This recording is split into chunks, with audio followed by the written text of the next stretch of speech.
म्हणजे इथे महाराज म्हणताय, कुठे गेलं,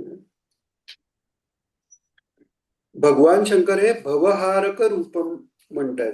म्हणजे जे सगळा संसार जो आहे त्याचा नाश ते करतायत. म्हणजेच बाह्य प्रलय शंकर करतात तेव्हा सगळ्या जगताचा भास मिटतोय. तो प्रलय जसा आहे तसा इंडिव्हिज्युअल प्रलय, वैयक्तिक प्रलय भागवतात महाराजांनी सांगितले ते म्हणजे मुक्ती आहे. त्यामुळे मुक्ती म्हणजे काय, सगळा संसार संपला नाही का, त्या व्यक्तीपुरता तो संसार संपलेला आहे.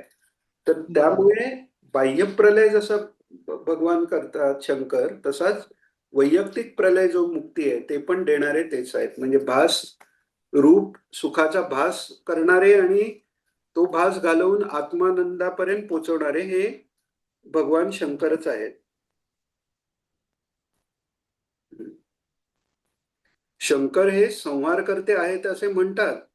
संहार करायचा म्हणजे काय, भवहारक ते आहेत. ज्या वेळेला संपूर्ण एकादश इंद्रियांच्या रूपाने निर्माण होणारी सर्व सुखे भासू लागतात, त्यापैकी भास्य आणि भासक हा विवेक ज्या वेळेला होईल त्या वेळेला भव संपला. भास्य आणि भासक हा विवेक म्हणजे काय, भास्य म्हणजे भासणार जे आहे ते वेगळं, आणि ज्याच्या मुळे जो तो भास झालेला आहे ते वेगळं. तर क्षेत्रज्ञ विवेक ही असाच आहे की जो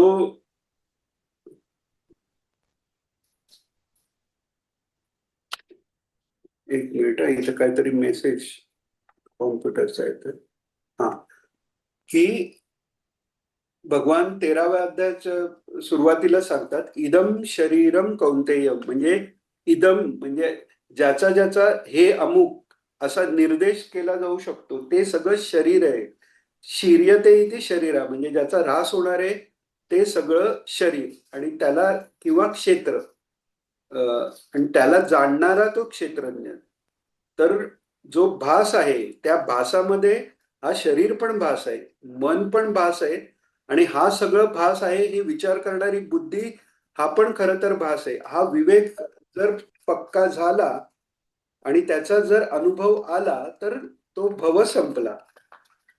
त्यामुळे भवहारक म्हणजे हा भास नाहीसा करणारे असे भगवान शंकर आहेत. तर तेच महाराज सांगतायत, त्यापैकी भाष्य आणि भासक हा विवेक ज्या वेळेला होईल त्या वेळेला भव संपला. भव असून त्याची विरक्ती ही प्राथमिक भूमिका आहे. म्हणजे कसं की आता आपल्याला जसं वाटतं की हे सगळं खरं आहे, हे याचा अनुभव आपल्याला येतो की टोचलं की दुःख, मनाविरुद्ध काही झालं की दुःख, हा आपला अनुभव आहे. तरी पण हा अनुभव खरा नाही, हा भास आहे असा जो आपण विचारांनी अभ्यास करतो, आणि जे आत्ता प्रत्यक्ष नाही, आत्ता अव्यक्त आहे अशा ईश्वर स्वरूपाच्या प्राप्तीकरता आपण जो प्रयत्न करतो ते ती जी विरक्ती आहे ती प्राथमिक भूमिका आहे, प्रिलिमिनरी म्हणता येईल. उपासना या लेवलवरती भक्ती आहे आपली.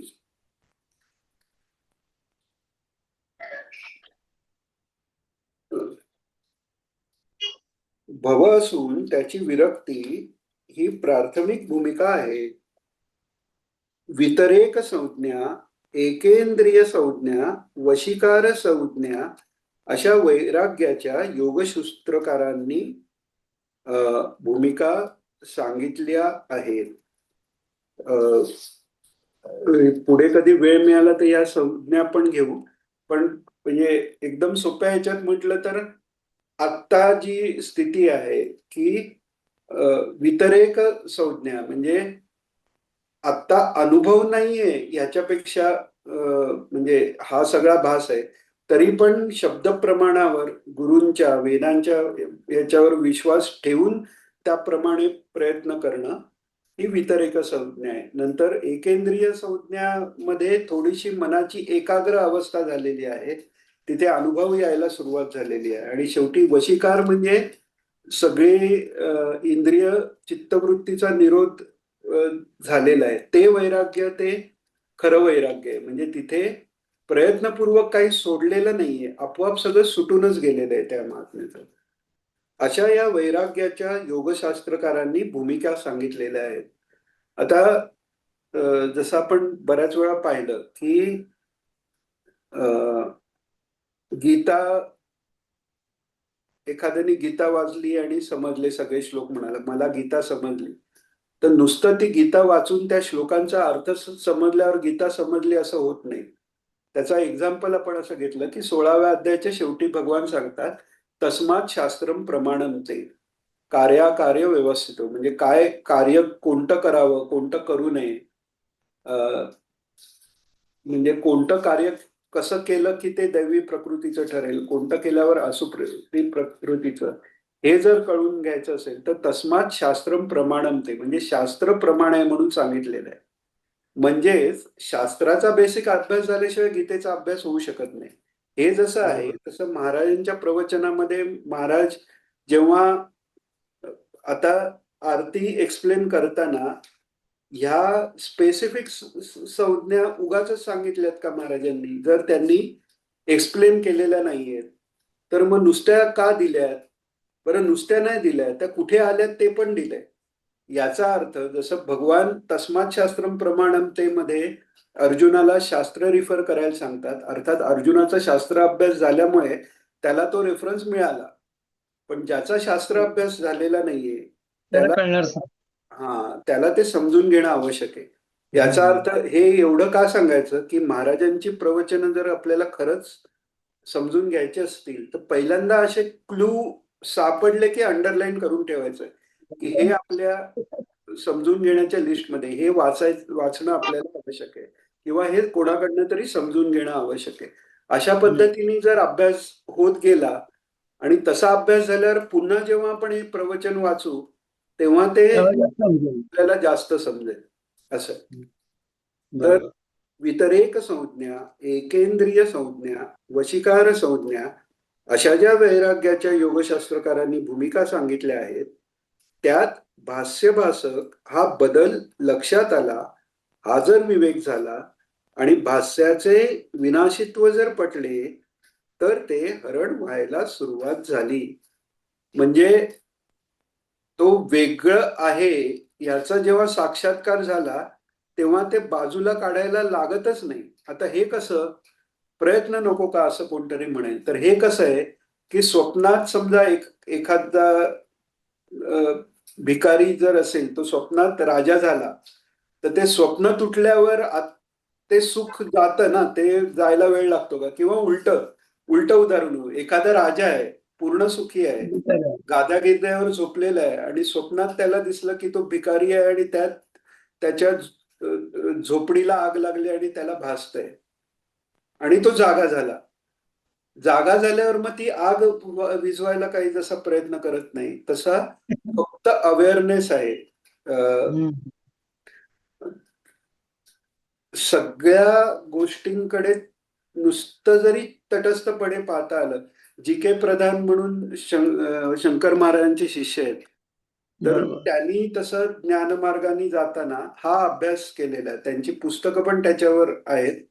आता सगळ्यांनी वाचण्याला ते योग्य नाही तेवढा, त्यांचे मराठी पण त्याचं भाषांतर पण केलेलं आहे. हो आहे, पण ते आता रेकमेंड नाही करतायत कारण त्याचं तेवढ्या तयारी जर नसेल तर त्यांनी आहे ती उपासना पण कमी होण्याची शक्यता आहे. पण सांगायचं म्हणजे केवळ साक्षी भाव जर धरता आला की जे माझ्या मनात पण उठतंय त्याचा पण मी साक्षी आहे, असा जर भाव कायम जर राहिला तर आत्मानंदापर्यंत पोचता येतं, असा एक मार्ग आहे. तर हा जर विवेक झाला आणि भाष्याचे विनाशित्व जर पटले तर ते हरण व्हायला सुरुवात झाली आणि भासकाच्या ठिकाणी वृत्ती स्थिर झाल्यानंतर काहीच नाही, म्हणजे स्वरूपानुसंधान जर झालं तर बाकी दुसरं काहीच नाही.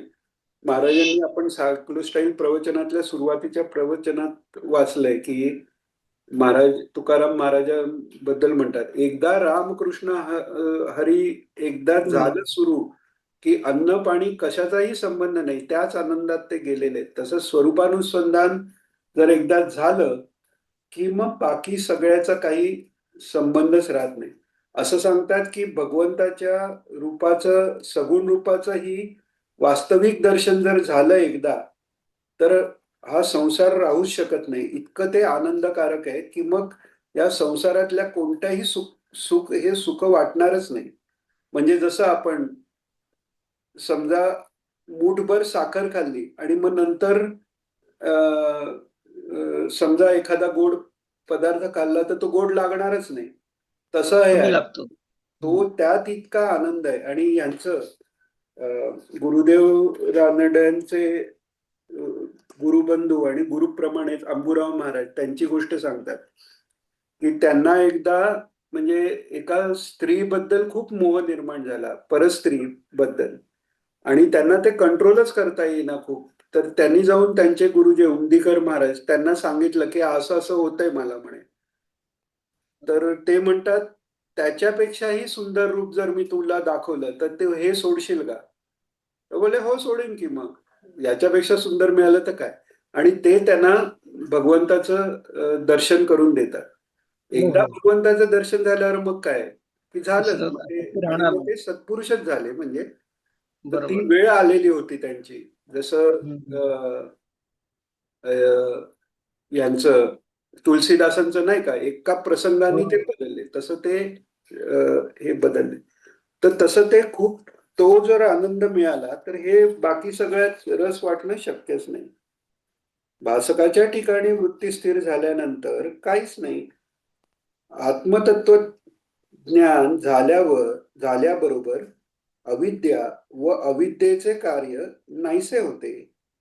कोणत्याही कालामध्ये त्याला अस्तित्वच नाही. म्हणजे त्यावेळी नाहीसं झालं असं नाही, ते नव्हतंच हे जाणवतं. आपण मागे बघितलं तसं की स्वप्नातनं जागा झाल्यावर स्वप्नातलं मी राजा आहे आणि त्याच्या मागे अशी कुलपरंपरा, हे सगळंच गेलं ना. म्हणजे तो भास कधी सुरू झाला, स्वप्नात माझा जन्म कधी झाला, हा संबंधच राहिला.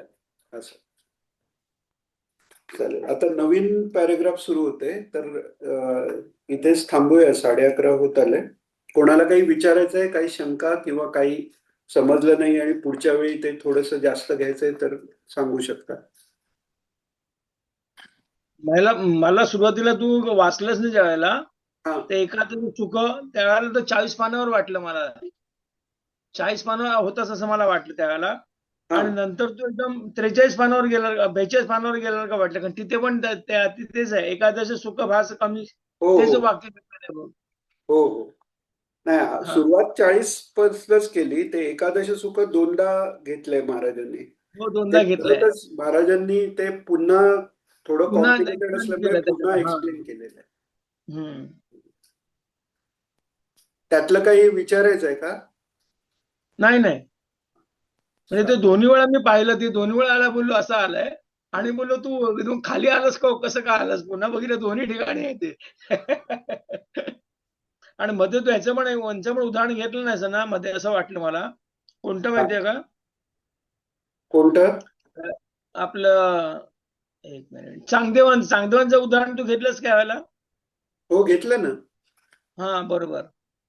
बहुतेक दोन नाही वृत्तीमध्ये त्यावेळेला नाही, गॅप त्यावेळेला मला वाढून फोन आला समाधी होता. लागली होती वाटतं नाही नाही, मधोमध. त्यावेळेला मला फोन आला होता. अच्छा. असं झालंय. हा, बरोबर. चालेल, वाटलं तर बरोबर. परत तुला सेपरेट सांगतो. नाही नाही, हरकत नाही, हरकत नाही. No no problem. आता तू एवढं फार सुंदर सांगितलंस तू, पण हे आणखीन चांगलं समजलं त्यामुळे मला पण. दशेंद्रिय वगैरे ते एखादं 11 सुख म्हटल्यावर ते लक्षात 10 इंद्रिय आणि आपलं मन, हो असं ते एखादं हाही त्यांनी विवेचन चांगलं झालं त्यामुळे. कारण मला पण ती शंका आली होती, 11 सुख कोणती, त्यामुळे वाटतं. हो. हो. हम्म. चालेल. हृदय